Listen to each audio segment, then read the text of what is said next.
Let me ask you something personal. When was the last time you felt genuinely well, not just fine, not just getting by, but truly energized, clear-headed, and strong? If you had to think about that for a moment, this video is for you. Here's something that stopped me cold when I first looked into it during my 12 years of practice. The average American man lives nearly 6 years less than the average American woman.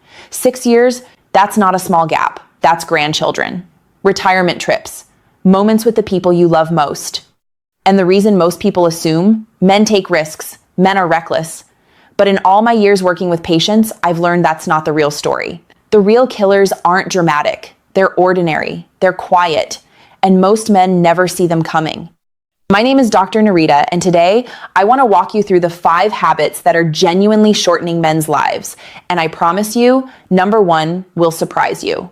Most people assume it's alcohol, but alcohol? That's only number 5.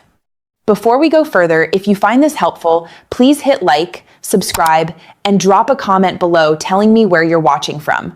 I love hearing from the men in this community. Now, let's get into it. Coming in at number 5, alcohol. Now, before you roll your eyes and say, I've heard this before, stay with me, because the real danger isn't what most men think. The CDC estimates alcohol takes roughly 2 to 3 years off the average man's life.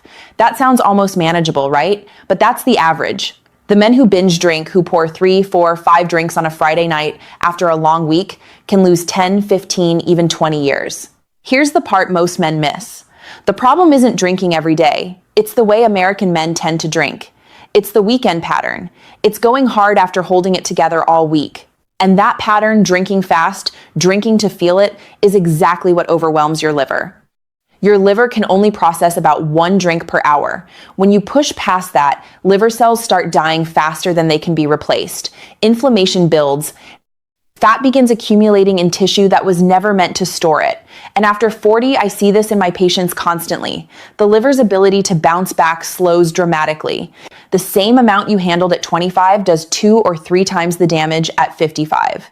And it doesn't stop at the liver. Poor sleep, rising blood pressure, lower testosterone, higher anxiety, more inflammation throughout the body. Most men never connect these dots.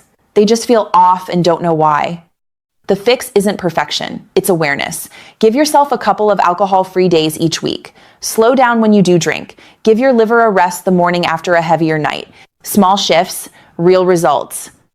But remember, alcohol is only number 5. What comes next is far more dangerous. Number 4 is something that walks into my office in disguise almost every single week: chronic stress. And it ranks above alcohol in terms of damage. That surprises almost everyone. A long-running Harvard study found that men living under sustained, unrelenting stress lose an average of more than 4 years off their lives.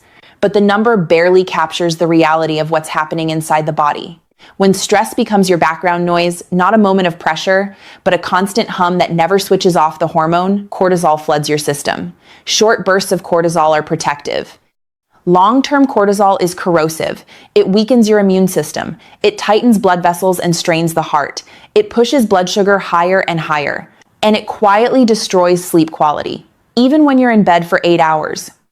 I always tell my patients to think of the body like a well-engineered machine. Chronic stress is like running that machine with no coolant. Everything still moves, but the parts are grinding down from the inside.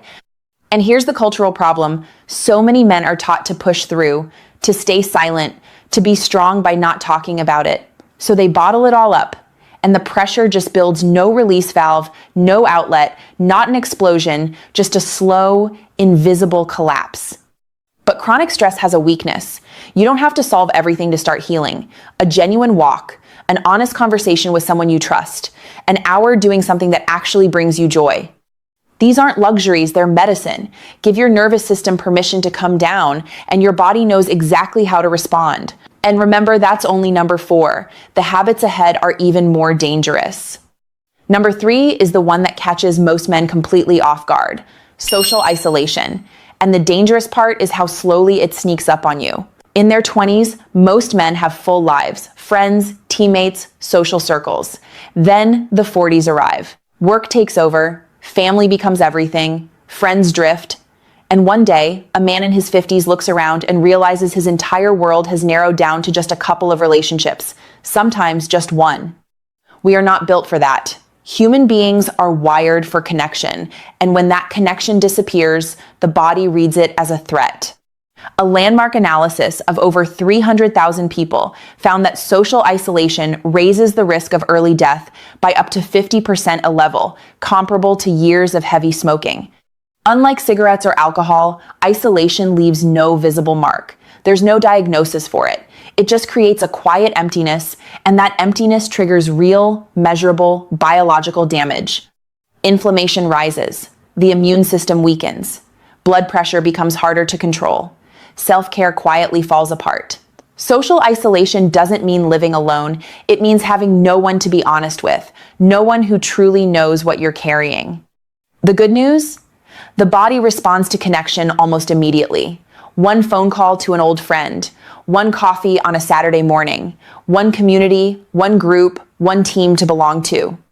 It doesn't take much, but it has to be real, because genuine connection doesn't just lift your mood. Research shows it extends your life. And remember, this is only number 3. The next 2 are even more dangerous. Number 2 is something I genuinely wish more men took seriously: not getting enough sleep. This one ranks above stress, above isolation, and most men are completely underestimating it. Sleep gets treated like a bonus, something you cut when life gets busy. One more episode, one more task, a couple fewer hours, no big deal. But your body absolutely disagrees. When you consistently fall short on sleep, your brain and organs are forced to keep working through the time that's supposed to be dedicated to repair. Your heart rate increases to compensate. Blood vessels stiffen. Blood sugar becomes harder to regulate. Even one night of sleeping, only 5 hours, can reduce immune function by nearly 30%. According to the American Academy of Sleep Medicine, men who regularly sleep fewer than 6 hours a night live an average of more than 7 years less. 7 years from a habit that feels completely harmless. And here's what makes it tricky. You adapt to feeling tired. You tell yourself you're fine, just a little sluggish, while your cardiovascular system and hormones are working overtime just to keep you functional. The good news is your body responds fast. After just 2 or 3 nights of real, solid sleep, 7 to 8 hours, blood pressure drops, focus sharpens, mood stabilizes, and energy starts returning. Sleep is not wasted time. It's the time your body spends pulling you back from the edge. To start improving tonight, keep a consistent bedtime, even on weekends. Put your phone down at least an hour before bed. Keep your room cool, dark, and quiet. Cut caffeine after early afternoon. These aren't complicated changes, but they compound powerfully over time. And now, the number 1 habit shortening men's lives. Not alcohol, not stress, not even sleep deprivation. It's sitting, just sitting. I know, that sounds almost too simple to be taken seriously, and that's exactly why it's so dangerous. A 20-year study following over 120,000 people found that men who sit more than 8 hours a day carry a 60% higher risk of dying earlier, and a sedentary lifestyle can cut up to 12 years from a man's life. The damage isn't visible, it's happening deep inside. When you sit for extended periods, the large muscles in your legs, the biggest calorie-burning engines in your body, essentially shut down.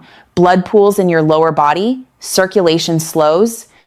Your brain receives less oxygen, which is why long sitting sessions leave you foggy and drained. Insulin resistance builds quietly, raising the risk of type 2 diabetes. Inflammation rises. Your heart works harder just to push blood through a stiffened system. And here's the key thing I want you to hear. It's not the total hours of sitting that does the most damage. It's how long you sit without moving. After just 30 minutes of stillness, your metabolism begins to drop, fat storage accelerates, and muscle tissue starts breaking down faster than it should. Use it or lose it, that's not a motivational phrase. That's physiology.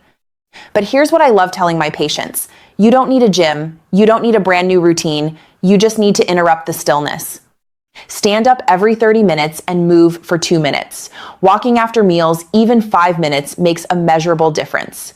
Take calls standing up. Choose stairs when you can. Park further away. Let movement weave into your day rather than being something you have to schedule around. The moment you stand up, your body begins to recover. That's not encouragement, that's biology. When you step back and look at all 5, one truth becomes impossible to ignore. Men don't lose their health in a single dramatic moment. They lose it slowly, through the small choices repeated day after day, year after year. Alcohol steals 2 or 3 years. Chronic stress can take 4 or more. Social isolation, 5 or more. Sleep deprivation, over 7.